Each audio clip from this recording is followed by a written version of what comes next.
Welcome to Creating Stuff. I'm Jim. Today in the shop, I'm working on my Inferno project truck again.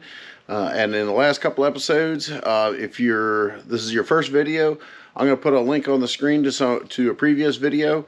But I've made some very good progress on the suspension, getting that part of the truck taken care of. So now, in this episode, I got gas. Premium, that is.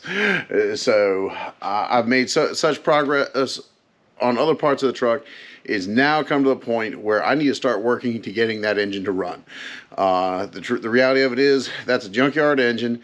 I have every faith in used Toyota engines. I've had extremely good luck. I get very high mileage out of them, but I've never seen that engine run. So once again, there's still a big question mark there. So it's time to make this truck run, and I need to start pushing to get to the spot so I can prove to test the suspension and make sure the suspension works, and actually be able to move the truck under its own power.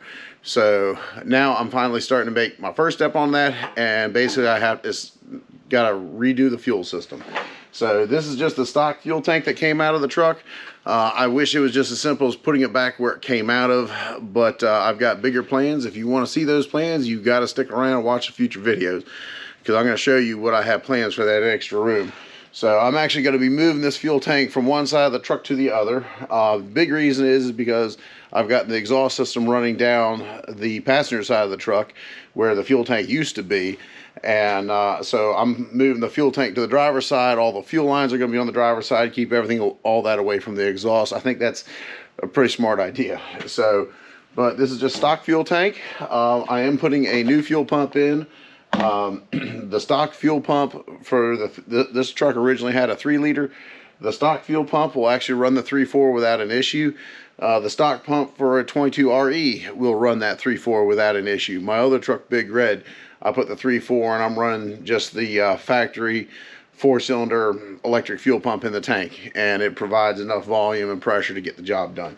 So, but this has been sitting for a while. The gas in there smells like varnish, so I'm going to just put dollars ahead. Fuel pumps are cheap. I'm going to go ahead and put a new fuel pump in just to make sure I don't have a problem. And I've also already sourced some new fuel lines, some new flexible high pressure fuel lines, because everything on here is pretty well old and dry rotted. So a lot of this is just regular maintenance, but tell you what, I'm going to go ahead and get the new fuel pump put in. I'm going to get a lot of this stuff stripped off this tank, and when I get to the point to start fitting it in the truck, I'm going to turn the camera back on and bring you back. So tell you what, I need to stop talking to you guys. I need to get some work done. So it'll be a few minutes for me, but it'll be instantaneous for you. So let's get to it.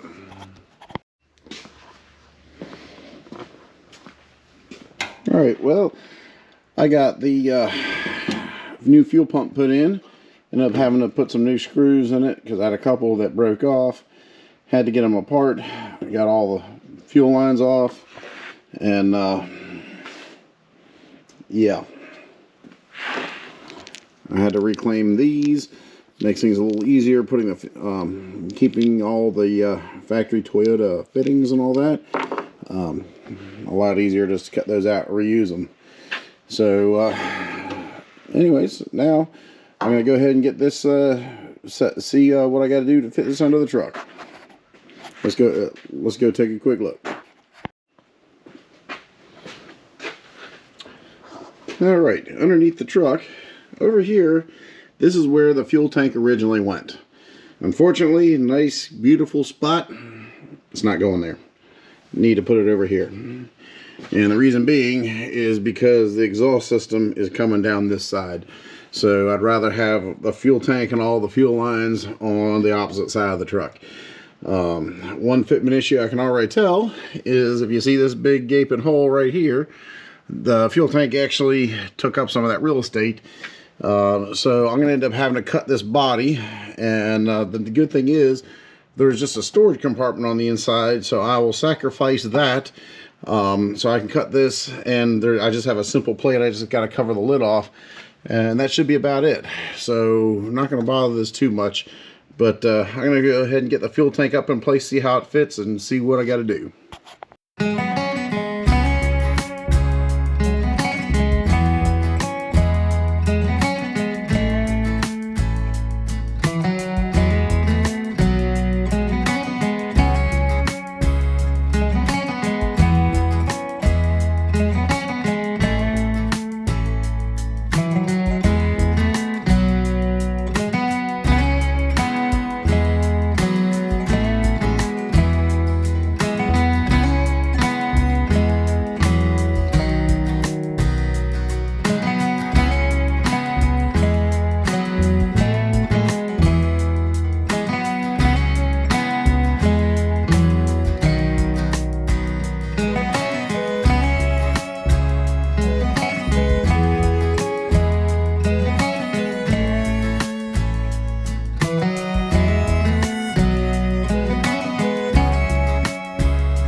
Alright, here's a little update of how the fuel tank's mounting is coming along.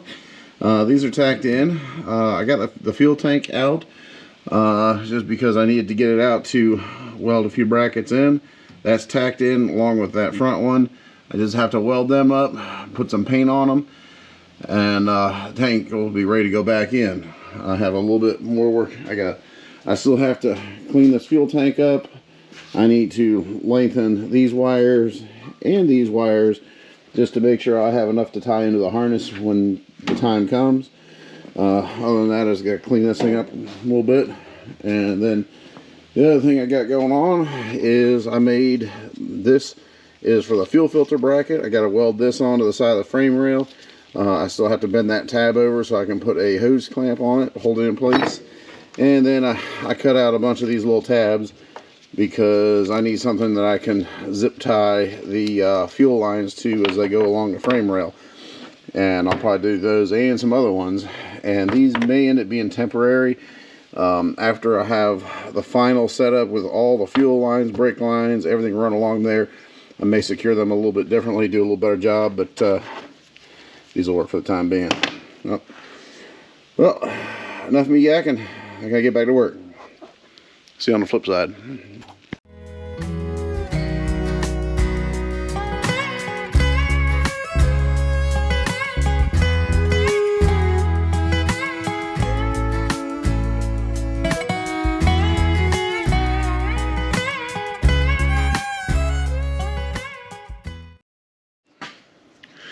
Well, here is a progress update on the fuel tank. It's in. It is mounted, painted, ready to go. I got my fuel line tuck up. I actually extended my wiring. They're tucked up top.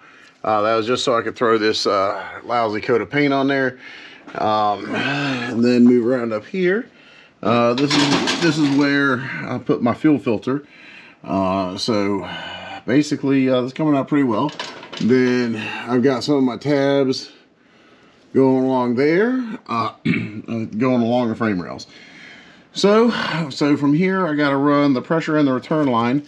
The pressure lines come into here, out here, up to the motor, and then I'll have a return line coming back into the tank, and then I have a vent line up there that I got to run up high. So looking pretty good. And well, next part of the fuel system is I got to start bending some tubing for some fuel lines. So tell you what, I'm going to quit talking to myself and get to work. All right, now I got to make some fuel lines. Unfortunately, like I said, I am staying with all factory Toyota fittings, which are metric. So I end up having to salvage these fittings off of the old truck, off the old fuel lines, and I can't get metric steel lines, but luckily a 5/16 is close enough where I can cut that fitting off and I can put the metric fitting on. So that will work, and that's what I have to do to in order to make my new high pressure fuel lines. And I'm also going to run a steel line for my return. I don't have to do the flared fittings because it's low pressure coming back, but that's what I have to do to make my my fuel lines. Well, tell you what, let me get to it. I'll show you time lapse a little bit of bending and flaring, but for the most part, I'll bring you back when I got something to show you. All right, one trick I do when, unfortunately, I don't bend fuel lines, brake lines, or steel lines very often. Some people can do this, like I said, without even thinking about it. I got to think about it. So generally, what I do to start is I do a test bend. So basically, I keep that, basically I do a test bend just so I can calculate my future bends. So what I'm going to do is I'm going to mark the steel line right where I have it right there. I'm going to bend this 90 degrees. And like I said, that mark pulled in a little bit, but stayed pretty close. So now, basically, if I want a 90-degree bend, that mark right there is where I have to start it, and it'll give me a judgment of where it's going to land. So anyways, that's just a quick tip. This is what I do, always done. So well, back to it.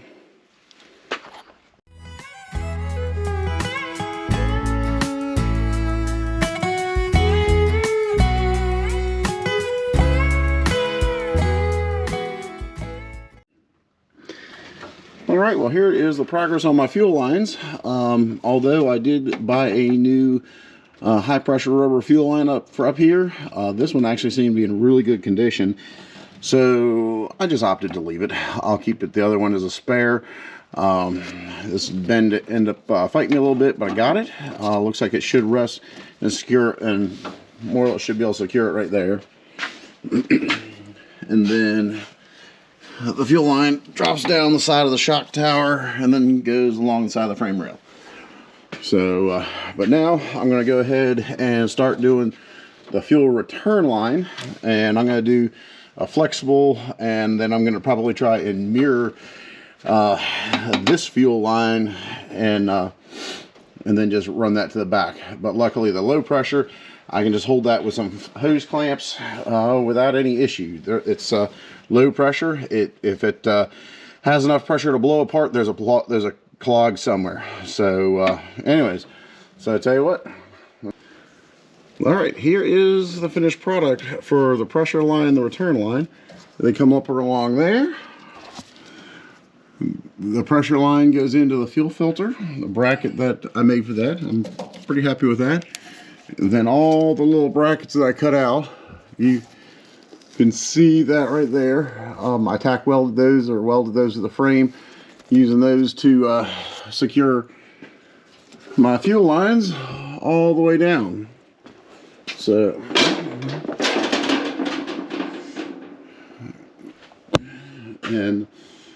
so the fuel lines run all down the frame rail. I'm going to run the brake lines on there and a few other things in the future.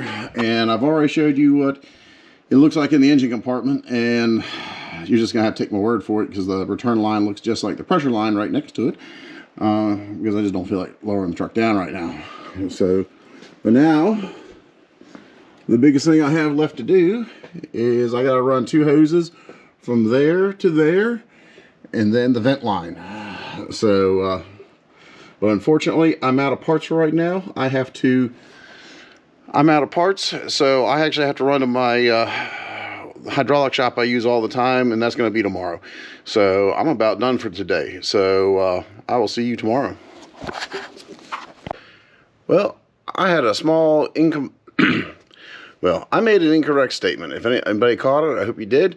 But anyways, but I thought I was done with my pressure and return lines, but when I sat down and looked at it after I did that last clip, I realized I made a mistake. Normally the return lines are one size smaller than the feed lines. And I screwed up. I went 2 sizes down by accident, and one until I was looking at as completely done, I was like, something doesn't look right. So anyways, but I just went ahead and redid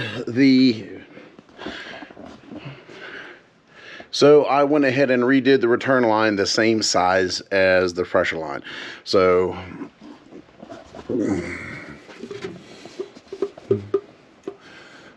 so if you can see here and look along there, both the pressure line and the return line are both the same size. So anyways, so if you're human, you make mistakes, and that's what I did. Luckily, I caught it before. I mean, the only bad thing that would have happened was, even if it didn't blow a line off, I would have probably been running a little bit on the rich side. But anyways, it's all better now. But anyways, but I have also recently gone by my hydraulic hose shop and got a fuel filler hose. Unfortunately, the factory Toyota one was 2 different sizes. So basically I got the inside diameter matched to the large end, and then I'm going to have to bushing it down to the small end. But I can already tell I'm going to have to wrestle this. So stay tuned, and maybe I'll have a video of me wrestling with this thing. So let's get to work. Well, I really should have videoed some of that struggle. I finally got the fill neck on there. Doesn't look a little pretty, but I had to take a piece of the old fill hose, use that as a bushing, go into this one, but it's on there. So if it looks a little smoky in here, it's because I was cutting rubber hose. So tell you what, let's see if I can wrestle this thing into the truck.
Alright, I have officially now got the fuel system completely finished. Hopefully you'll like that entertaining clip of me putting the fuel hose in, making smoke when I was cutting it. I hope you enjoyed that. But here's this is the final product, and I've even gone ahead and reconnected the wiring for the fuel pump and the fuel tank level sending unit. So those are looking good. Everything's all zip tied together, so pretty happy with that. And then of course the pressure return line is going to the front, so that is looking great. I'm pretty happy with it. So, but that's going to do it for this episode. So I hope you enjoyed it. I hope you might have found some ideas out of it or anything like that. So because once again, the only reason I do these videos for you, because hopefully you can get a good idea, or maybe you just have an idea that you don't want to try after you see me do it. So however you can look at it positively, that's what I like to do. So, well, without me running my mouth any more than I already have, So I'm going to close this video out, and if you like the video and you want to follow the progress on this truck, please hit the subscribe button and follow along, because I got plenty of future videos. But now I got the fuel system done. The next thing, I got to make this thing run, and that's going to be the topic for the next video, is getting this engine to make some noise. So hopefully it's some good noise. So anyways, until the next video, please be creative, and I'll see you in the next one.